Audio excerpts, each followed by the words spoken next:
नमस्कार, मी अश्विनी. स्वागत आहे तुमचं स्वामी माऊली चॅनलमध्ये. तर आज मी माझ्या देवघरामध्ये जे देवांचे आसन, स्वामींचे वस्त्र, स्वामींची टोपी, देवघरातील जेवढे आसन आहेत ते मी घरीच शिवत असते. तर ते घरी कशा प्रकारे शिवते हे आज तुमच्यासोबत शेअर करणार आहे. तर व्हिडिओ शेवटपर्यंत नक्की बघा. तर आता हे आधीचंच आसन आणि वस्त्र देवघरामध्ये टाकण्यासाठी मी शिवलेले होते. त्याच मापानुसार आज त्याच प्रकारचे आसन, वस्त्र, स्वामींसाठी टोपी शिवून घेणार आहे. तर हे पिवळ्या कलरमध्ये देवघरात टाकायचे आसन होते. तर याच आसनाच्या मापानुसार मी दुसरं एक नवीन आसन तयार करून घेणार आहे.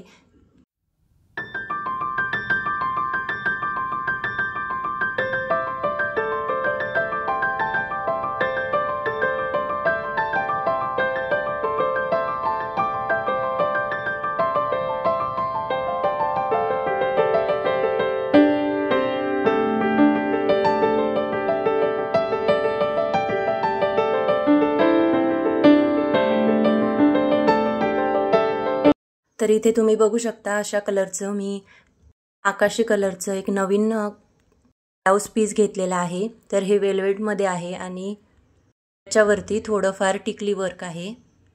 तर आता याचं मी स्वामींना आसन, वस्त्र, टोपी आणि देवघरात ठेवण्यासाठी सुद्धा आसन नवीन तयार करून घेणार आहे. तर आता इथे मी देवघरामध्ये जे आसन टाकलेलं असतं तर त्या आसनानुसार सर्वात आधी जे मोठं आसन आहे त्याचं माप घेऊन घेणार आहे.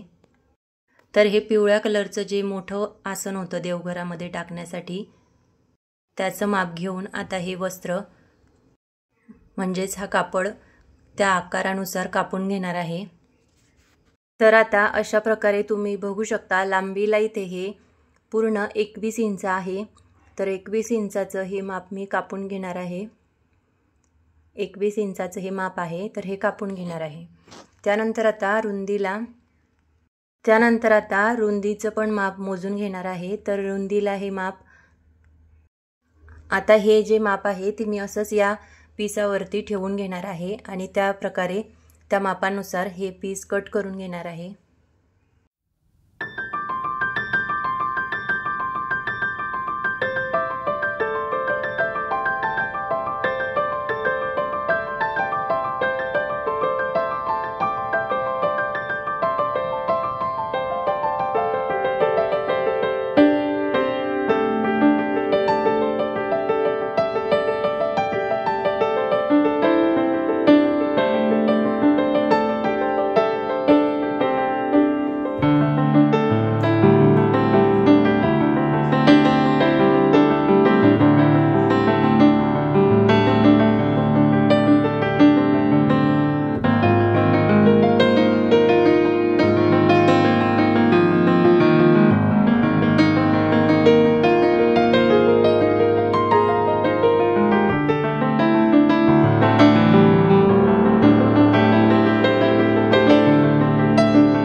तर आता इथे देवघरामध्ये जे मोठं आसन टाकत असते त्याचं माप कट करून झालेलं आहे.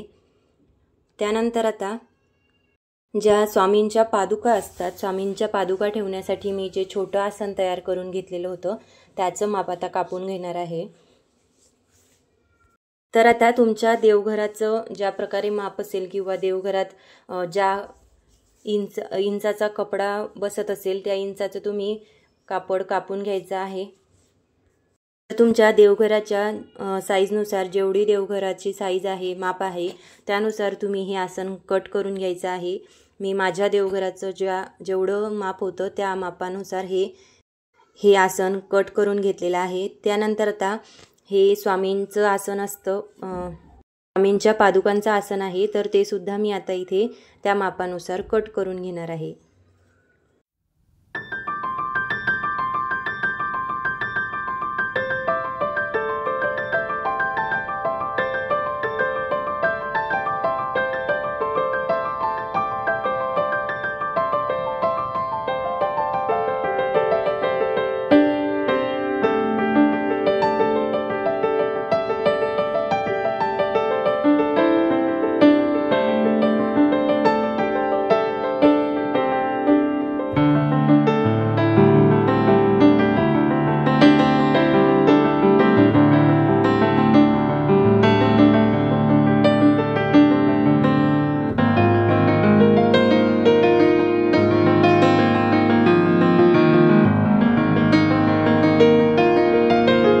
तर आता स्वामींच्या पादुकांचं आसन सुद्धा कट करून झालेलं आहे। तुम्ही बघू शकता इथे ते 4.5 इंच आहे।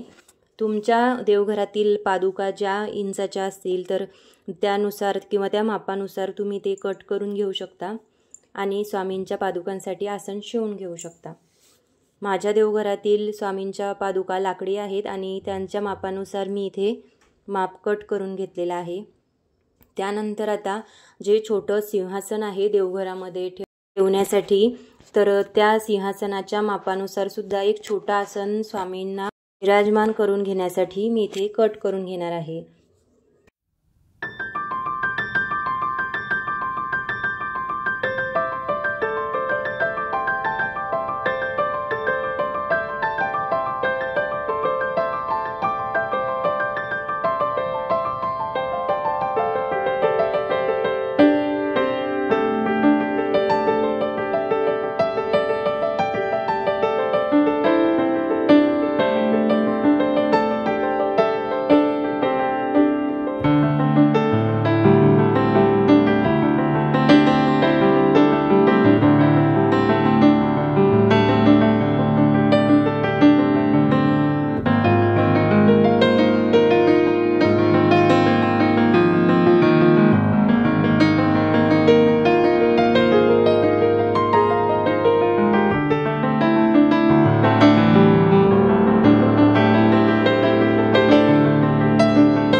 तर आता स्वामींचं जे आसन आहे सिंहासनावरचं, तर ते 2 इंच आणि वरती 2 काड्या असं भरलेलं आहे। तर त्यानुसार मी हे स्वामींचं छोटंसं आसन कट करून घेतलेलं आहे। त्यानंतर आता स्वामींचे जे वस्त्र आहे त्याचं माप घेऊन आता कापड कट करून घेणार आहे। तर हे स्वामींची जी मूर्ती आहे माझ्या देवघरातील ती 3 इंचाची आहे। तर 3 इंचाच्या मूर्तीनुसार मी इथे माप कट करून घेणार आहे। तर आता तुम्ही इथे बघू शकता हे 6.5 इंचाचं लांबीला आहे, तर त्यानुसार मी ते कट करून घेणार आहे। आणि रुंदीला 2.5 इंच आहे, तर 2.5 इंचाचं माप याप्रमाणे 6.5 आणि 2.5 याप्रमाणे कट करून घेणार आहे। तुमच्यासुद्धा घरातील स्वामींची मूर्ती जर 3 इंचाची असेल तर त्यानुसार तुम्ही हेच माप स्वामींना अगदी व्यवस्थित बसतं यानुसारच तुम्ही ते स्वामींना वस्त्र शिवण्यासाठी कट करून घेऊ शकता। तर या प्रकारे 3 इंचाच्या मूर्तीसाठी आपण अशा प्रकारे माप कट करून घ्यायचं आहे। तर आता इथे मी हे माप कट करून घेणार आहे।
तर आता देवघरातील आसन, स्वामींचे आसन, परत स्वामींच्या पादुकांचे आसन आपले कट करून झालेले आहे.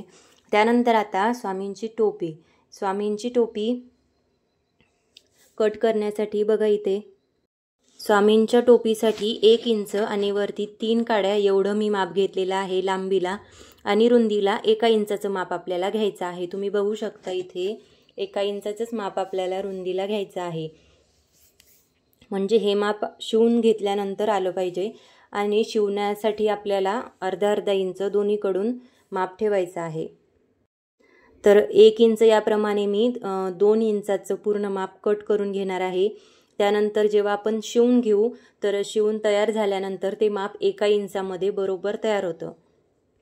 अशा प्रकारे स्वामींची जर तुमच्याकडे 3 इंचाची मूर्ती असेल तर त्यासाठी 2 इंचाचं माप आपल्याला टोपीसाठी घ्यायचं आहे. म्हणजे ती तयार होऊन 1 इंचाची होईल.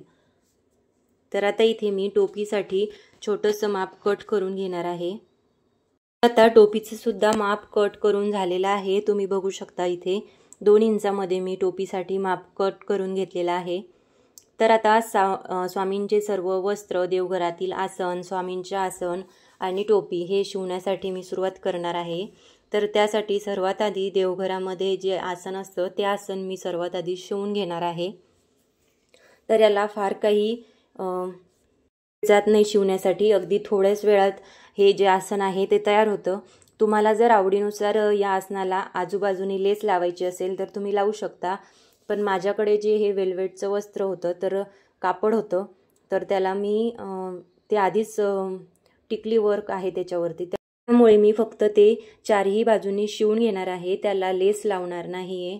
तुम्हाला जर तुमच्याकडे जर प्लेन कापड असेल आणि तुम्हाला जर लेस लावायची असेल तर तुम्ही लावू शकता. तर आता अशा प्रकारे स्वामींचे देवघरातील आसन तयार झालेले आहे. तुम्ही बघू शकता दिसायला सुद्धा हा कलर अगदी छान दिसतो.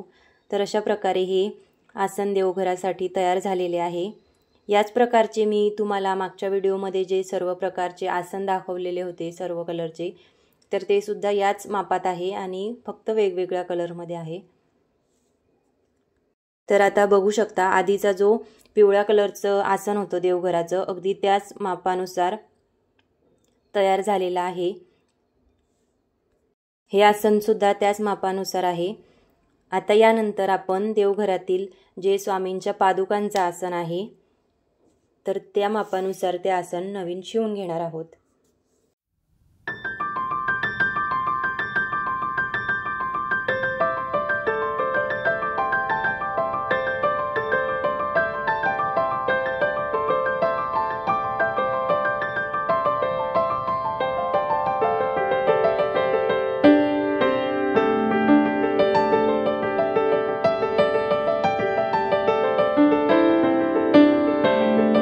तर इथे तुम्ही बघू शकता आता स्वामींच्या पादुकांचे जे आसन आहे आधीचं पिवळ्या कलरचं त्याच मापानुसार मी हे कट करून घेतलेलं आहे.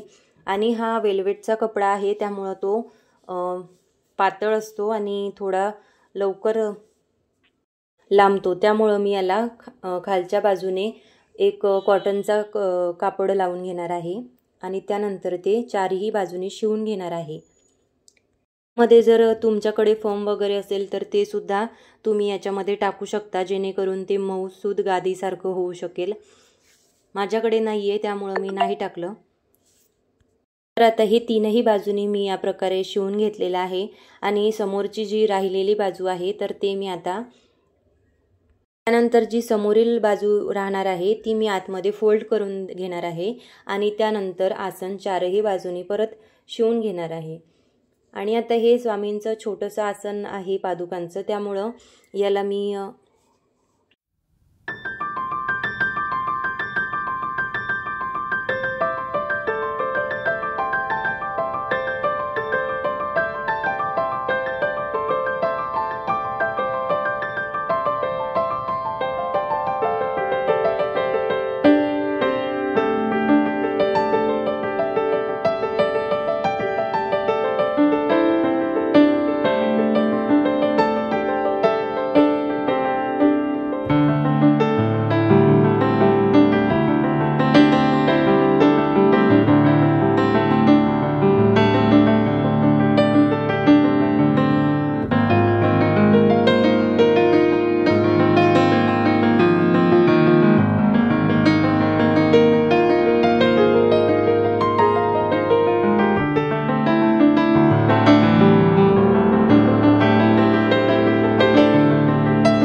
तर आता बघू शकता इथे हे छोटंसं आसन तयार झालेलं आहे. त्यानंतर ही गोल्डन कलरची लेस होती माझ्याकडे, तर ती मी या आसनावरती लावून घेणार आहे. कारण या आधीचे पण जेवढे स्वामींच्या पादुकांसाठी आसन शिवून घेतलेले आहे त्यांना याच कलरची लेस लावलेली आहे. त्यामुळे या आसनाला सुद्धा मी हीच लेस लावून घेणार आहे. कारण याच्यावरती जे टिकली वर्क आहे ते गोल्डन कलरमध्येच आहे, त्यामुळं ते दिसायला सुद्धा छान दिसतं, म्हणून मी याच कलरची लावलेली आहे. तुम्ही बघू शकता स्वामींच्या पादुकांचे आसन तयार झालेले आहे. ते दिसायला सुद्धा अगदी छान दिसतं आणि खालच्या बाजूला सुद्धा सुती कापड लावून घेतलेला आहे, त्यामुळे ते खूप काळ टिकून राहील, लवकर खराब होणार नाही. आणि आता हे शिवून झाल्यानंतर आता हे पादुकांचे आसन शिवून झालेले आहे. त्यानंतर आता स्वामींचे वस्त्र. तर स्वामींची जशी मी तुम्हाला सांगितली माझ्याकडे जी मूर्ती आहे ती 3 इंचाची आहे. तुमच्याकडे सुद्धा स्वामींची 3 इंचाची मूर्ती असेल तर याच मापानुसार तुम्ही माप घेऊन स्वामींचे वस्त्र शिवू शकता. तर आता स्वामींचे वस्त्र मी शिवून घेणार आहे. हे सुद्धा 3ही बाजूला याला शिवून घेणार आहे आणि समोरील नंतर सरळ करून घ्यायचं आणि समोरची जी बाजू आहे ती आतमध्ये फोल्ड करून परत 4ही बाजूनी त्याला शिवून घेणार आहे.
तर अशा प्रकारे तुम्ही बघू शकता 3ही बाजूनी मी शिवून घेतलेला आहे आणि समोरील बाजूनी फोल्ड करून त्याला सुद्धा शिवून घेतलेला आहे.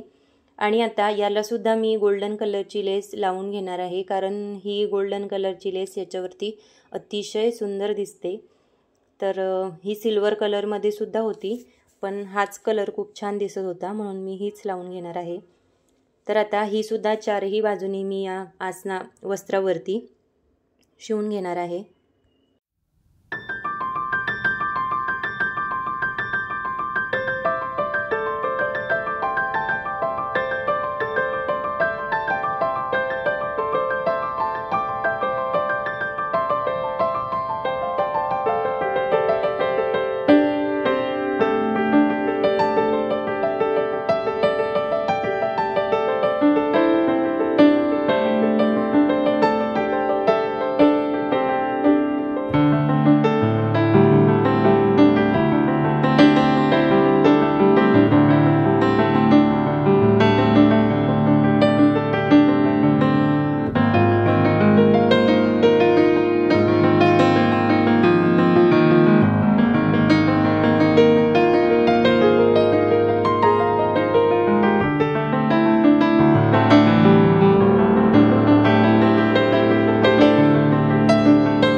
तुम्ही बघू शकता आधीचं हे स्वामींचं जे पिवळ्या कलरचं वस्त्र होतं त्याच वस्त्रानुसार मी हे वस्त्रसुद्धा शिवून घेतलेलं आहे।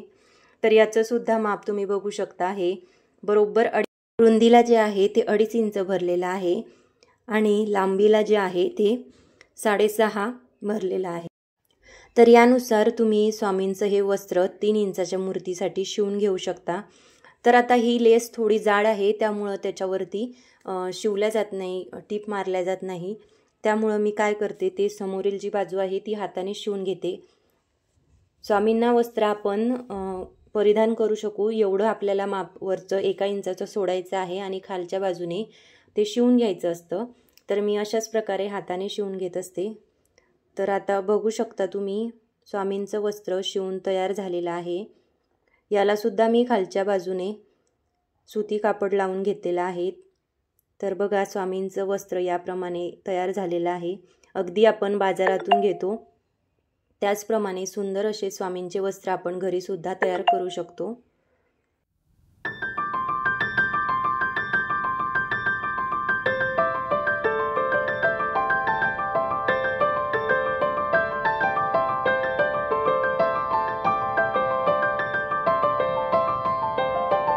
तर आता स्वामींचे वस्त्र शिवून झालेले आहे।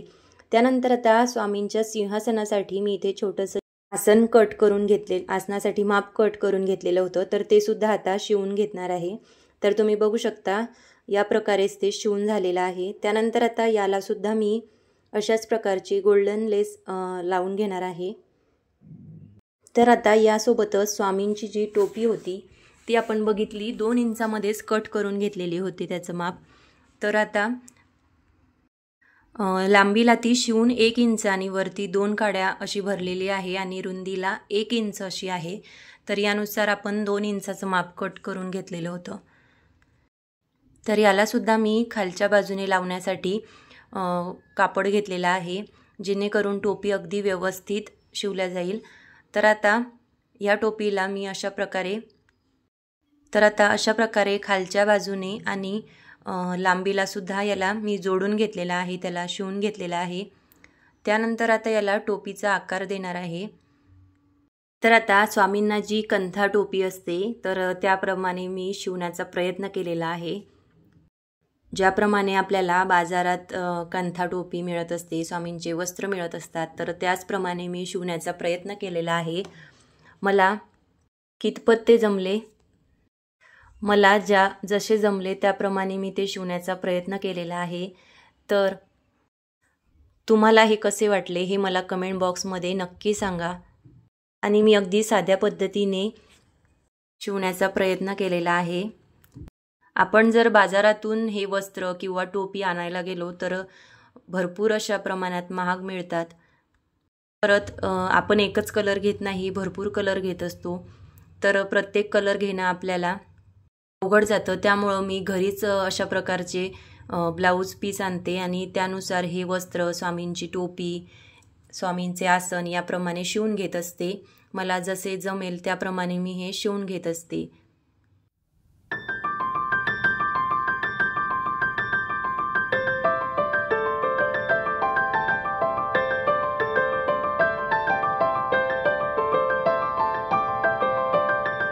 आता तुम्ही इथे बघू शकता मी त्याला सर्व बाजूने शिवून घेतलेला आहे। त्यानंतर त्याच्या बाजूचा जो कापड होता शिल्लक राहिलेला तो कट करून घेतलेला आहे। तर अशा प्रकारे ही टोपी शिवून झालेली आहे। जशी जमेल तशी मी ही शिवून घेतलेली आहे। त्यानंतर आता ही टोपी उलटी करून घेणार आहे आणि आता बघू शकता तुम्ही अशा प्रकारे आपली ही स्वामींची टोपी शिवून झालेली आहे। तुम्हाला कशी वाटली स्वामींची टोपी, स्वामींचे वस्त्र, आसन, देवघरातील आसन हे मला कमेंट करून नक्की सांगा। तर आता तुम्ही बघू शकता ही स्वामींची टोपी अशा प्रकारे शिवून झालेली आहे। बघा दिसायला सुद्धा अगदी छान दिसते आणि जे टिकलीचं एक वर्क होतं ते सुद्धा त्याच्यावरती आलेलं आहे मधोमध। तर आता यानंतर सर्व आसन, सर्व वस्त्र शिवून झालेले आहे। सर्वात आधी बघू शकता देवघरातील जे आसन आहे ते मी ठेवून घेतलेलं आहे। तर आता हे देवघरामध्ये ज्यावेळेस मी ठेवेल तेव्हा तुम्हाला दिसेलच। तर बघू शकता याप्रमाणे देवघरातील आसन, स्वामींच्या पादुकांचे आसन आणि त्यानंतर आता देवघरातील जे स्वामींचे छोटे सिंहासन आहे त्यावरती सुद्धा या प्रकारे हे छोटंसं आसन तयार झालेलं आहे। तर हे कसं वाटलं हे नक्की मला सांगा। त्यानंतर स्वामींची मूर्ती याच्यावरती ठेवून घेतलेली आहे बघा, अगदी व्यवस्थित बसलेला आहे। तर आपण ज्या वेळेस स्वामींचे वस्त्र, टोपी किंवा आसन हे शिवत असतो त्यावेळेस आपण स्वामींची मूर्ती ही देवघरातून डायरेक्ट उचलायची नाही। स्वामींची आपण त्यासाठी आज्ञा घ्यायची आणि त्यानंतरच आपण स्वामींची किंवा इतर कुठल्याही देवतांची मूर्ती आपण माप घेण्यासाठी देवघरातून घ्यायची असते। तर आता त्यानंतर हे जे वस्त्र होतं ते स्वामींना परिधान करून घेणार आहे। बघू शकता तुम्ही अगदी व्यवस्थित स्वामींना ते वस्त्र आलेलं आहे। तर तुमची सुद्धा 3 इंचाची जर मूर्ती असेल देवघरामधील स्वामींची, त्याच मापानुसार तुम्ही ते कट करून अगदी व्यवस्थित स्वामींना वस्त्र शिवू शकता। त्यानंतर बघा स्वामींसाठी जी टोपी होती ती सुद्धा आता स्वामींना घालून घेणार आहे। तर अशा प्रकारचे माझ्या देवघरातील आसन, स्वामींचे आसन, पादुकांचे आसन, स्वामींना टोपी, वस्त्र मी याच प्रकारे शिवून घेत असते। तर हा व्हिडिओ तुम्हाला कसा वाटला मला कमेंट बॉक्समध्ये नक्की सांगा आणि चॅनलला लाईक, शेअर आणि सबस्क्राईब नक्की करा। श्री स्वामी समर्थ।